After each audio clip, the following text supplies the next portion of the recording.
Ils ont plus besoin de la messe que de la prière. Et en plus, ils ont 3 grandes fêtes au courant de l'année où ils montent au ciel. Si nous voulons qu'ils aillent nombreux, il faut leur inscrire les messes. Il y a Noël, Ascension. Tout ça, je leur apprends ça là-bas. Et puis, ma soeur vient de dire quelque chose là que j'ai oublié. Je devais revenir sur ça.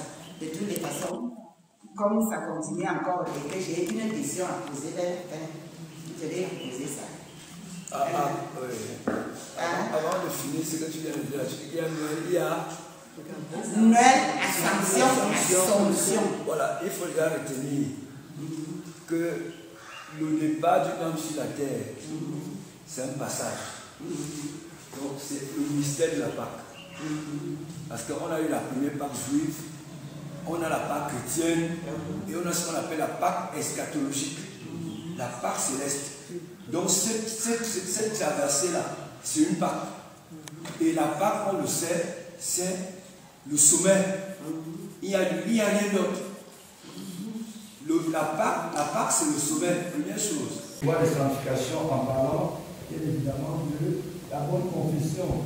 Le deuxième est la vie spirituelle dans les manifestations. Elle a fait 3 constats. Le premier constat, c'est une prière active. Mais un projet de témoignage. Deuxième constat également, c'est en jeûne. Mais il y a le deuxième beaucoup de sacrifices, mais la conversion ne suit pas. Donc, elle a, n'est-ce pas, saisi comme cette contradiction, ce paradoxe qui est entre la vie que nous menons et les actes religieux et la vie que nous menons. C'est le pape Jean-Paul II, avec la vie de vie, donc elle a appelé animité de vie. Ce que je célèbre, que je puisse me vivre. Et ensuite, il y a eu la dimension chrétienne de la Sénat, c'est le Christ à la doctrine et la catéchèse qui a présenté l'Église avant ces 3 états, n'est-ce pas? Elle a rappelé les éléments essentiels de la religion, l'importance de la prière, en appelant que cette prière-là est le développement du pouvoir, non seulement pour la délivrance du foi, mais aussi pour la sanctification des membres, avec une conclusion assez claire et très importante. Ce que nous faisons sur la terre doit faire quoi? Donc, dans ce lieu, elle appelle que ceci la terre qu'on prépare pour le ministère. C'est ce qu'on appelle un enseignement. C'est le temps de Jésus, quelque chose que tu veux dire. On prépare le ciel sur la terre. Elle a même dit que la seconde qui va la c'est ça. Deuxième conclusion. Chaque membre de la Sénat doit être en cas de deuxième conclusion. Chaque membre de la Sénat doit être en état de grâce. Et la troisième conclusion, c'est aussi en rapport avec le purgatoire. C'est-à-dire que les actes que nous posons sur la terre ne sont pas seulement que les bénéfices. Nous devons nous occuper aussi de dire parce que nous devons s'engager les âmes en marche. Et ce qui est fait aux âmes en marche devient un produit de libération pour les âmes du Dieu.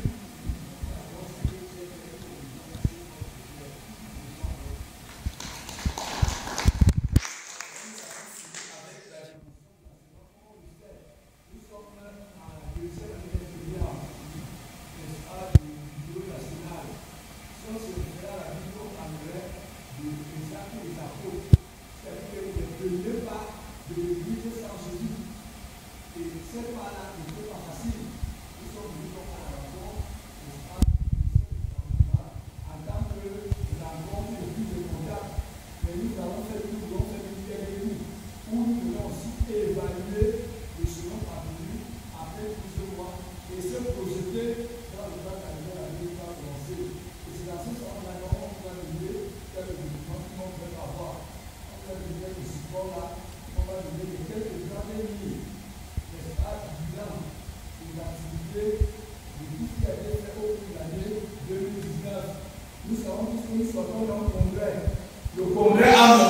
sera le chemin, le nouveau cap.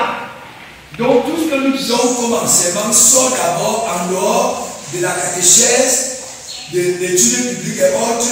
Nous avons l'enseignement du congrès qui nous dit principalement ce que la SOCAM est devenue à travers les lois du congrès. Nous devons comprendre ça. Donc voilà pourquoi chacun a donc cet élément-là. Voilà, on ne peut pas le parcourir totalement. Le bilan, non. Parce que nous avons le document, vous avez les grandes lignes, vous avez l'essentiel. Nous avons déjà au niveau des enseignements donnés. Et le bilan, c'est les initiatives en rapport avec la formation. Le congrès a donné un chemin pour la formation, un principe, la priorité absolue et la rationalisation, c'est ça qui a été dit. Et pour les enseignements, nous avons retenu l'enseignement de Monseigneur Bayemi Obala, qui nous a donné 5 listes. Premièrement, il nous a dit la mise en place d'un plan comptable dans la gestion financière. Nous sommes là à la page 16. Deuxième piste, la création des commissions pour une meilleure structuration de l'animation. Troisième piste, la formation des membres pour leur inculquer un savoir-faire, le sens de la productivité et la génération des revenus. 4. Remplacer la deuxième valeur, lui proposer ça, de la devise suffit par Emile Gadisera Fernand, ce n'est pas encore le moment. 5. Le rôle de l'aumônier qui se limite à la spiritualité. Donc voilà les pistes qu'il a dégagées. Nous l'avons rencontré en personne, nous a enseigné. Maintenant, il y a le rappel des recommandations de la GAL. Vous savez qu'il y a eu ce qu'on appelle la prise de contact le 2 décembre. Et il est revenu encore en mars dans le cadre de la première rencontre trimestrielle. Il nous a dit quoi? 1. L'estime mutuelle. 2. L'esprit et le sens de la collégialité dans la prise de décision. Que l'église, c'est ça. Si on tombe, on va tomber, tout le monde va tomber tous. Si on subit, on va tous survivre. 3. Savoir garder les secrets et développer la notion d'intimité. 4. Être au service de l'association et non des intérêts égoïstes. 5. Élaborer des règles solides dans les statuts de règlement intérieur pour consolider l'association par la mise en application. Il nous a dit que là-bas, il nous a dit que la loi est juste, mais c'est la loi. Tu fais une rançon, on t'explose le combat. C'est notre chef, l'aumônier de toutes les associations catholiques du Cameroun. La loi, il a dit que la loi est juste, mais si quelqu'un est dans l'erreur et qui ne veut pas changer, dehors. Et on peut prendre le boulot de décision. Maintenant, nous avons l'enseignement de l'aumônier national. Le père Isaac Lomono a donné 4 principaux enseignements dont on a un peu compte. Dans le cadre des rencontres de prise de contact à Yaoundé, Oba, la Bafia, et à l'ouverture du mois des défunts, en volet CNC, au cœur de son message, entre autres, la nécessité de pratiquer des œuvres de miséricorde. À la CNC, il a insisté sur les bienfaits du partage fraternel qui sanctifie le membre et ouvre la voie du ciel aux âmes purgatoires.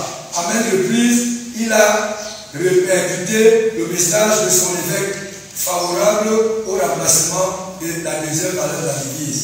Donc voilà l'essentiel des enseignements qui ont été donnés.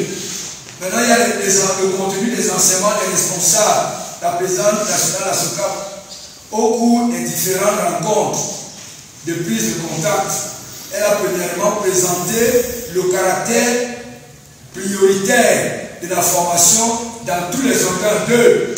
Lancer un vibrant appel à la prière, particulièrement la pratique de la neuvaine du premier lundi du mois. 3. Elle a recommandé le soutien des membres en difficulté. 4. Elle a souligné que prier suffit agir. reste la devise de la SOCAP que tous les diocèses doivent respecter. Et ensuite, donc, il y a eu les autres enseignements. Chacun va aller dire après. Voilà. Donc, nous donnons juste l'essentiel. Maintenant, il y a eu le bilan de l'animation liturgique et dévotionnelle. Quant à la liturgie votive, des rencontres trimestrielles, on sait comment on a fait, on a eu ça. Ce qu'on peut dire là maintenant, c'est le lancement du mois des défunts. Le vendredi 1er novembre 2019, dans le mois Yaoundé, au siège de la CNC, s'est tenue la cérémonie de lancement du mois des défunts. Environ 200 personnes y ont pris part. Presque une trentaine de messes inscrites, des dons, j'ai dit quoi, centaines de messes inscrites, des dons offerts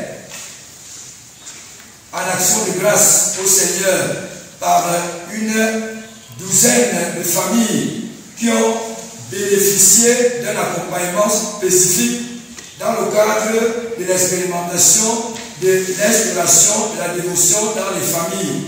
Un repas a été offert en fin de rencontre, clôturant la session qui a débuté par la prière du chapelet des défunts animé par la présidente nationale. Le père Kizito a fait des confessions à des dizaines de membres et invités. Voilà, il y a eu le pèlerinage à Banayo qui s'est très bien passé. Voilà, merci pour votre attention. Qui s'est très bien passé. Ensuite, vous avez le bilan de l'animation pastorale à Bolova. Nous sommes allés à Bolova, on a fait l'état de lieu, c'est ça le tableau. L'état de lieu a été fait, le nombre de zones, le nombre de paroisses et les membres. Ensuite, on a parlé des problèmes évoqués, la difficulté liée à la configuration socio-pastorale du diocèse. On a recréé les zones. C'est un peu perturbé l'animation du groupe, alors que c'est quelque chose de bien. Le dysfonctionnement du bureau diocésain, la circulation de l'information et particulièrement, n'est-ce pas, du milieu qui est difficile. L'indisponibilité de certains membres et responsables. Voici donc les recommandations qui ont été faites. Nous avons mis sur pied, nous avons institué, n'est-ce pas, des responsables de zone. N'est-ce pas, pour commencer la mission afin qu'ils travaillent avec les prêtres. Deuxième résolution.